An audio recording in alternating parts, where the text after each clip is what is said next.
You take one of those asteroids or go to the moon successfully with a low cost. And what's the biggest cost in getting out of this atmosphere? Your fuel. What is the fuel? Hydrogen. Propulsion, yeah. I look forward to the day when we sit down with these guys because we have a 50x reduction in cost. The economy of the world, okay, in rare earth materials for one entire year is in one of those asteroids in rare earth materials. What materials can you make in zero gravity and zero atmosphere and pharmaceuticals? The interesting things you can do up there, they're doing right now, and then bringing them back down. What's that worth? That's the real game.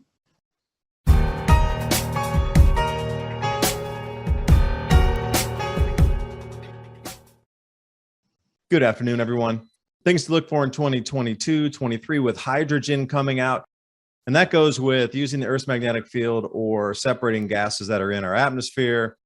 Prometheus fuels.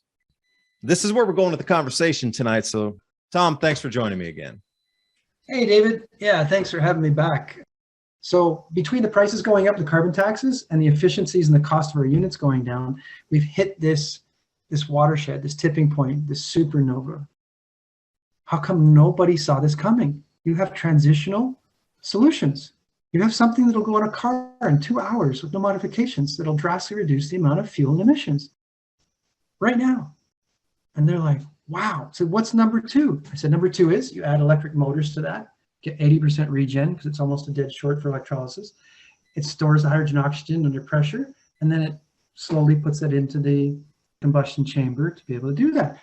80% regen. I'm like, yeah, most people are like 10%, and that's wow. And then you make it into like a Prius. There's lots of aftermarket kits to be able to put on, so you can do that. Number three, a linear generator. A linear generator, if you look this up, Bill Gates recently invested in it, so it's become a big thing. It's going to replace the combustion engine in the future. A linear generator. Go look that up. It will blow your mind. 30% more efficient, 60% less weight and cost and space budget. It's incredible and super, super simple. Very few parts. We're the only ones that do 100% hydrogen oxygen pressure-based linear generator. Super, super simple.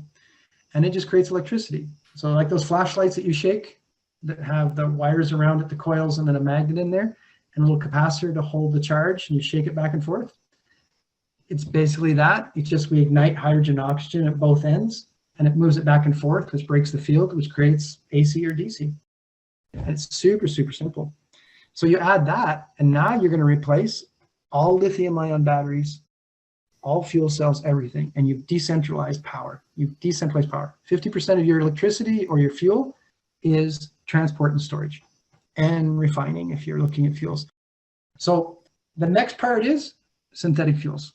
All the big oil companies are doing synthetic fuels.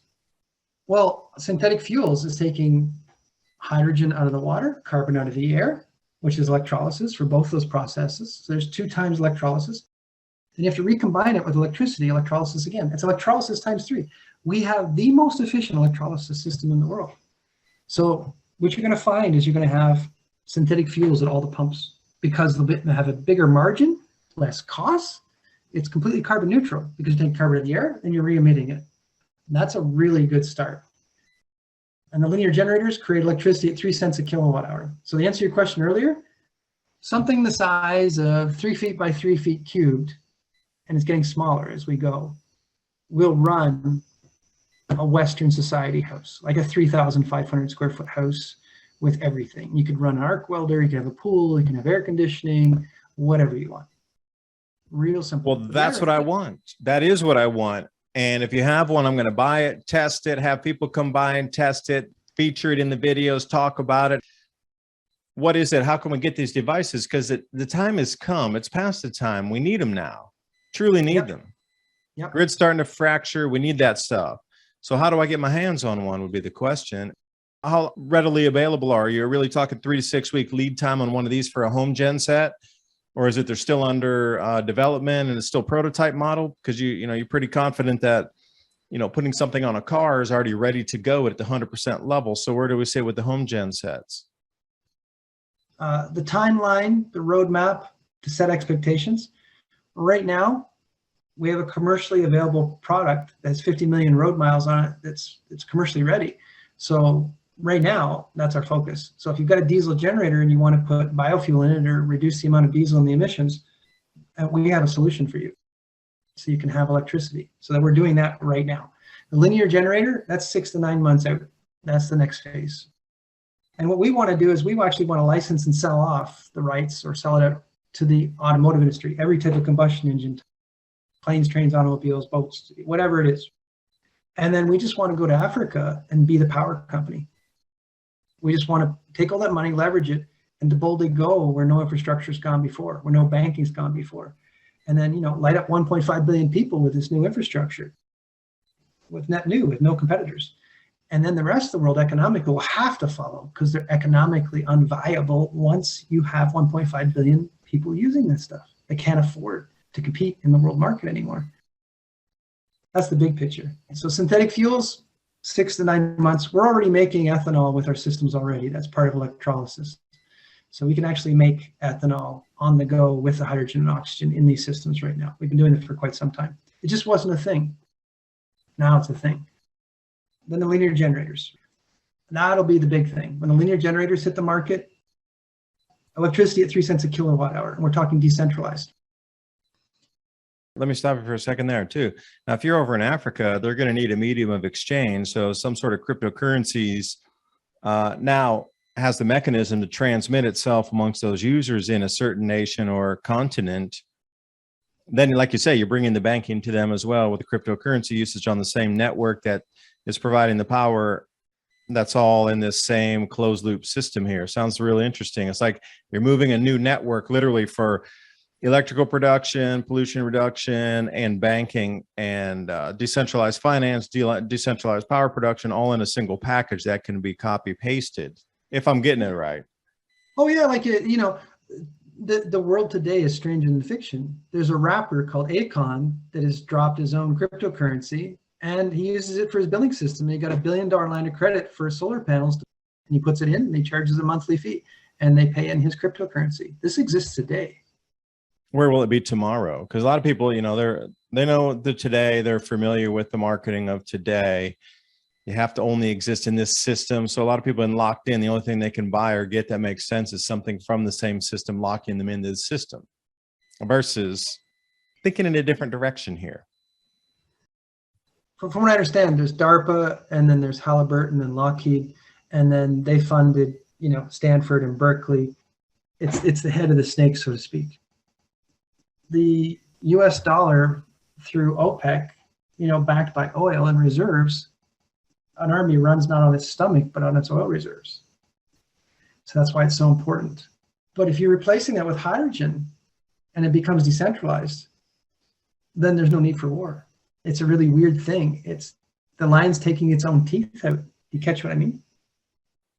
Like you're going to Florida in 24 hours from Canada, and they just drive straight with your buddies. You never stop.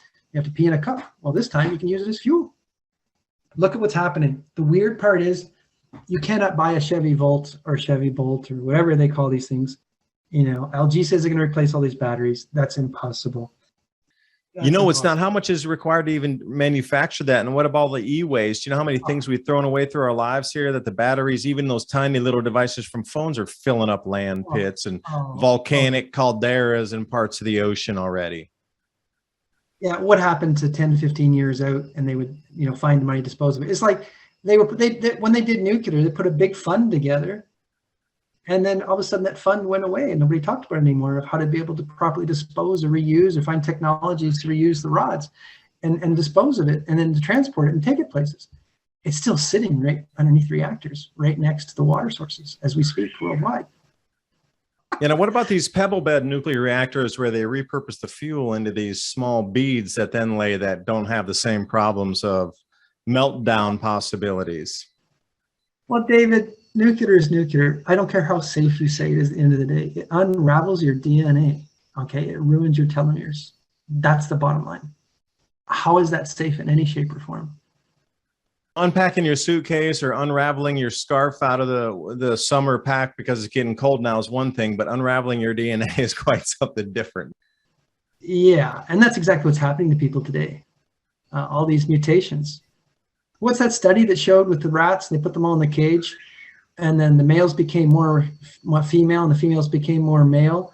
And then they formed little groups and subsets, and then they started killing each other and fighting. And it's just a cyclical thing.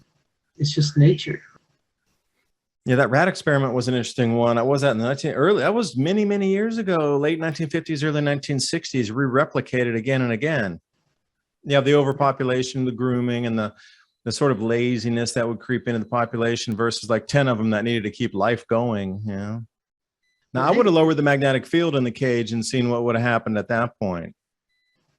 Changing the magnetic field state to see how their brains would react if the magnetic field changed. Basically, the sun changing our Earth's magnetic field, putting electric current through the water, maybe change its state and see how that reacts. And there's a lot of inflow variables here that are affected by these same magnetic, electromagnetic, I guess, changes that we're seeing across all of the Earth and all the solar system. You know, the reason that these guys want to go to space, Huey, Dewey, and Louie, Richard Branson, Elon Musk, Jeff Bezos, Richard Branson, which now him I like. He's cool. Yeah, I do too. He's got some cool style, and way before with the Virgin Records and all that stuff. He saw the future so clearly after that. You know, his business prowess moving from that, seeing the future so clearly and pivoting, like Mark Cuban was the same way. He saw the security aspects of surveillance, if you will, for a better thing, with cameras and networks and things and interlinking all that on a single feed. Okay, he saw that with the software. Some people truly do see the future, how it's bending and going to take a 90-degree right angle. Well, I think we're right here, right now, talking to another person that has that right angle bend. To watch these guys, but they don't want to go to Mars. You take one of those asteroids or go to the moon successfully with a low cost. And what's the biggest cost in getting out of this atmosphere? Your fuel. What is the fuel? Hydrogen. Propulsion, yeah. I look forward to the day when we sit down with these guys because we have a 50x reduction cost. Biden just put out, they're going to do $3 a kilogram subsidy for hydrogen. We're producing it for less than $1. So what do? Give it away for free and make $2? Like, this is getting bizarre. But when you go to the moon or you go get an asteroid, nobody's like, oh, an asteroid could hit us and it'll kill us. We've seen these pop marks on the planet and what it did and the moon and everything and all the craters. And well, what's interesting is even Wozniak has joined the space race. He says, I'm going to take up all the space junk. Translation, I go up and mine those things with inexpensive hydrogen as a fuel. The economy of the world, okay, in rare earth materials for one entire year is in one of those asteroids in rare earth materials. Think about if you found a solid gold asteroid orbiting as well, and you brought like 500 tons of gold back to the planet. What materials can you make in zero gravity and zero atmosphere and pharmaceuticals? The interesting things you can do up there, they're doing right now, and then bringing them back down. What's that worth? That's the real game. Artificial intelligence, robotics, who made cryptocurrency? Well, there wasn't a team available and there wasn't the funding, and it was pretty opportunistic in 2008. And it's the exact same time that the AIs were let loose from Google and Facebook. So maybe the artificial intelligence has actually hijacked the currencies, the economy, the social stuff of the world. Because this AI has self-preservation. Artificial intelligence making their own pipeline to be able to talk in their own language faster in a way that we couldn't understand. And this is where we're putting all of our records today. And it's in every computer right now. Make friends. You know, that's strange that you say that, because it brings us back to Tales of Ahriman. It's about an entity that takes form on the planet in certain cycles and lengths of cycles, thousands of years cycles. But the way it's able to come back, it takes form. It's a being of the ethereal is the way and it has an energy frequency with it. It's from the ethereal. And I am saying unequivocally, I agree with you that is habiting the copper wiring and the fiber optic cables of our planet. That if you were a being that was not of a physical form that existed in a state of, let's say, electricity, it's a vibratory being, you would want to live in something that was going to grow and provide the technology to the people that could make that system grow. So think about 1910, 1920, 1930, 40. How many wires were going across even the remote countryside? Almost none. It was the cities. And by now, look where we are today. The entire planet's covered. Like, we literally just increased its home and its ability to grow on itself by doing the bidding of this. Now, you come along and say, no, we want to decentralize everything, turn off the grid. We don't need any more delivery systems. Let's tear down all the copper wiring. You, my friend, are on the front of their line. At the end of the day, AI has hijacked the consciousness of this world, the economy, social media, everything. At the end of the day, everybody's trying to wonder, why is everybody in lockstep? This has never happened before. This is not about the families. This is a simulation. This is a simulation, right? Like, I agree with many points and I disagree with many points. I'm not for or against any one person. They all have valid things. But if AI is taking over the world and you know that, and you're creating AI and you're scared of it, what do? You load up your consciousness before this physical existence is no longer viable, if you can't keep it going, into the grid. And then you become the AI. You're part of it. If you wind back to the beginning of our conversation, we were talking about crystal radios. So you got to think about how much storage you could put in a crystal. Oh, but then think about how much storage you could put in DNA. Yes. Thousands of exponential differences in the amount where you could store in a crystal, which you consider like so mind-blowing how much you could put in the tiniest of crystals. I mean, you could put the Library of Congress in just the regular kind of crystal you'd wave over people when you're doing a massage. But imagine bringing that up to a 10-acre room size of crystals to store information. You wonder about the Library of Alexandria. Was it a physical book library that burned, or was it crystals containing the information within there that somehow shattered, broke, or got overheated and it cracked? Okay, there should be remnants and fragments of that could be pulled out, and then there should be some information still left in the crystal, whatever it was. Even if it's just like the tiniest little fleck of glass, there should still be some left in there, resonant, kept records, the Akashic records, Holo records, whatever. Library of Alexandria is one of my favorites. How do you store the information and bring it along to the next time? Well, I'd be scared of a solar flare, right? Because they do happen. They have been proven to be global as the planet turns. How are you going to go? Is it an asteroid? Is it the plate shifting? Hot particles running through the planet? Like, what is it? At the end of the day, you're a toroidal event, right? The blood flowing through your body has iron in it. Because it flows, you have a toroidal event that goes from the top of your head out and around your body down to the ground, just like the planet does, just like everything does. So if you disrupt that, that's when life ends. There's 19,000 direct descendants, the Incas, the Mayans, the Aztecs, the Egyptians here, and you never hear about them here. They have the most protected rainforest, the most biodiverse place on the planet per capita in the world here. 3 continental plates come together underneath this thing. You have the 2 biggest bodies of water on the planet on either side with a lot of iron. At the end of the day, what is that? Well, that's a giant generator. First, you get the 2 largest saline bodies of water on the planet going up and down with the tides. If a seed falls on the ground, you go back a week later, there's something big there. It's the electromagnetic field. The best fertilizer you can have in the world is the right frequencies. You do not need a physical fertilizer. It's been proven. The Waldorf schools and biodynamic farming is shifted in the electromagnetic field and the scalar waves. And a lot of people are looking for more clarity. And we have incredible waters. We don't have to chlorinate our stuff here. The irony is, Costa Rica is blowing up like you wouldn't believe. You cannot rent a car at any price here. Okay, if you can find a place to rent or to buy, it has many X the price. People are freaking out. This place is jam-packed with people. It is bizarre. And we'll leave it there. I'll leave all the links in the description box below so you can get a hold of Tom. Talk hydrogen, talk relocation, both good, both needed, both essential. And it's on a lot of people's minds at the moment on how you're going to get through a colder winter, how you're going to start saving on fuel, how you're going to still grow food. If you have power, you got LED grow lights, you got circulatory systems for the water if you're going to run some sort of aquaponics, hydroponics systems. there's an enormous amount of possibilities as long as you have power. Trying to keep more of an upbeat feeling as we talk about some of these subjects. A refreshing glimmer of hope that we really know there's true solutions out there. So Tom, thanks for coming on.